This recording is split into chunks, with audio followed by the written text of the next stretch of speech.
Hello दोस्तों, स्वागत आप सभी का एक नए वीडियो में। भगवान श्री राम के देह त्यागने के बाद अयोध्या का क्या हुआ, आखिर कैसे भगवान श्री राम के पुत्रों ने राजपाट को संभाला, आइए जानते हैं। रावण का अंत करने के बाद जब श्री राम माता सीता को अपने साथ अयोध्या वापस ले आए, तब सीता माता को ये नहीं पता था कि अभी परीक्षा की घड़ी समाप्त नहीं हुई है और एक दूसरी परीक्षा अभी भी उनका इंतजार कर रही है। जब श्री राम की सभा में उनकी प्रजा द्वारा माता सीता पर सवाल खड़े किए गए, तो श्री राम ने अपनी पत्नी सीता का त्याग कर दिया। तब वह वाल्मीकि जी के आश्रम में रहने के लिए चली गईं, जहां उन्होंने अपने बेटों लव और कुश को जन्म दिया। आइए जानते हैं, जब श्री राम ने अपना राजपाट छोड़ दिया तो रघुवंशियों का क्या हुआ, आखिर किसने शासन किया भगवान श्री राम के राजपाट छोड़ने के बाद।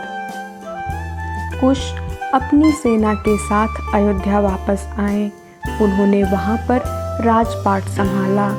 उन्होंने कुमुदवत से विवाह किया और अदिति के पिता बने और उनके बाद अदिति के पुत्र हुए निषाद, निषाद के पुत्र हुए नर, नर के पुत्र हुए नभ। इस तरह यह वंश बढ़ते बढ़ते पहुंचा महाभारत काल के राजा बृहदबल तक। इतिहास में बृहदबल कुश के 50वें वंशज के रूप में माने जाते हैं। उन्होंने महाभारत में कौरवों की तरफ से युद्ध लड़ा था। बृहदबल कौरवों की तरफ से युद्ध क्यों लड़े थे, इसके पीछे भी एक कहानी है। कहा जाता है, जब युधिष्ठिर ने अपना राज्य सुयज्ञ किया था, तब उस समय पूर्व दिशा में अपनी दिग्विजय यात्रा के दौरान भीम ने बृहदबल को परास्त किया था, जिसकी वजह से इनके साम्राज्य में पूरी तरह से शासन राजा युधिष्ठिर का हो गया था, क्योंकि वो चक्रवर्ती के सम्राट बन गए थे। लेकिन दुर्योधन और मामा शकुनी के षड्यंत्र के चलते जब उन्होंने वनवास भोगना पड़ा, भगवान श्री राम के वंश के इस योद्धा ने पांडवों का साथ छोड़कर कौरवों का साथ दिया था। वो भी सिर्फ इसलिए क्योंकि वैष्णव यज्ञ के दौरान जब कर्ण ने दिग्विजय यात्रा की, तब इन्हें परास्त किया, इनके साम्राज्य पर अपना अधिकार जमा दिया। कहते हैं, चक्रव्यूह के दौरान अभिमन्यु और बृहदबल के बीच घमासान युद्ध हुआ था और युद्ध के 13वें दिन अभिमन्यु के तीर से बृहदबल की मृत्यु हो गई थी। हमारे पुराणों में भरत, लक्ष्मण, शत्रुघ्न के भी दो पुत्रों का जिक्र मिलता है।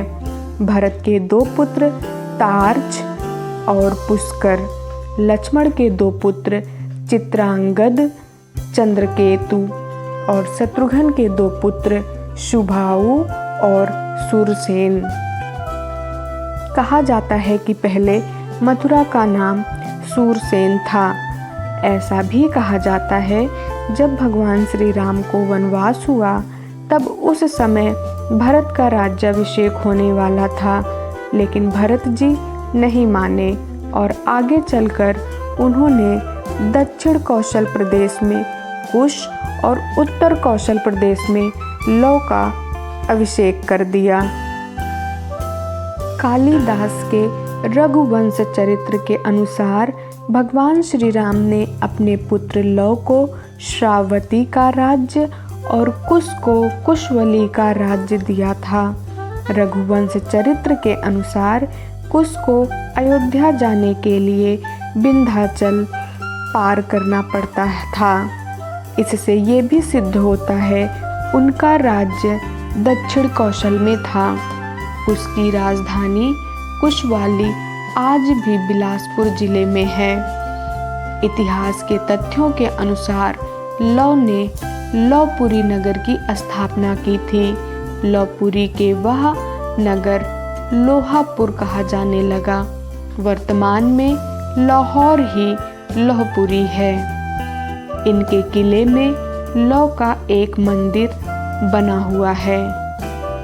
ऐसा माना जाता है लौ के वंशज गुजरात चले गए और मेवाड़ में बस गए, जहां इन्होंने सिसोदिया वंश की स्थापना की।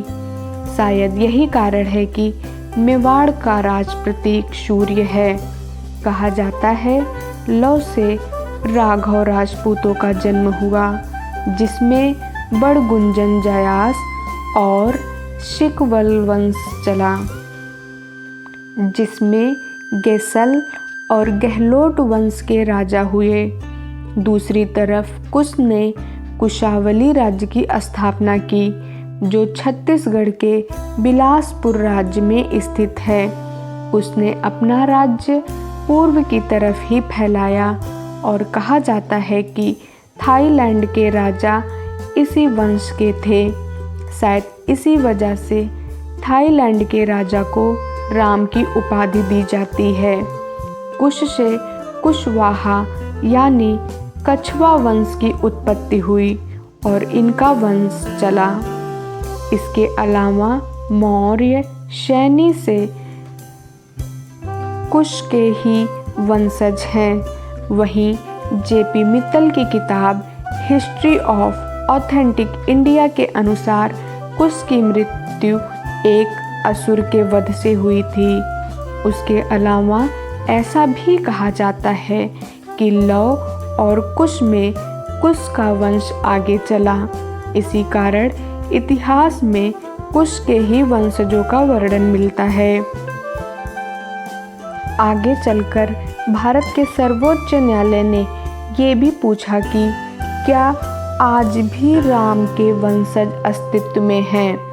तब जयपुर के राज परिवार में से दिया कुमारी ने एक पत्रावली के जरिए कुछ सबूत पेश किए, जिसमें अयोध्या के सभी राजाओं के नाम क्रमानुसार लिखे हुए थे।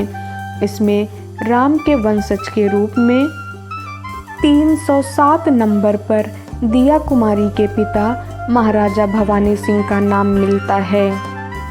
दिया के पिता महाराजा भवानी सिंह का कोई पुत्र नहीं था, जिस वजह से सन 2002 में उन्होंने अपनी बेटी दिया कुमारी के बेटों को गोद लिया।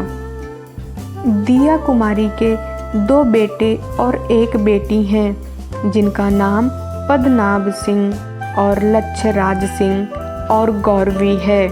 वर्तमान समय में दिया सवाई माधोपुर से बीजेपी विधायक हैं। महाराजा भवानी सिंह के निधन के बाद सन 2011 में पद्मनाभ सिंह का राज तिलक हुआ और साल सन 2013 में लच्छराज भी गद्दी पर बैठे।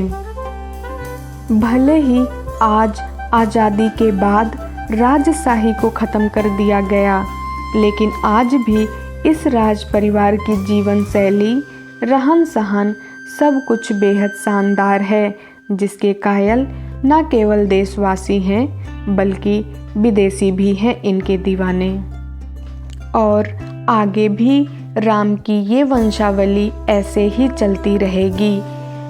इसी तरह के वीडियो देखने के लिए आप हमारे चैनल को सब्सक्राइब करिए।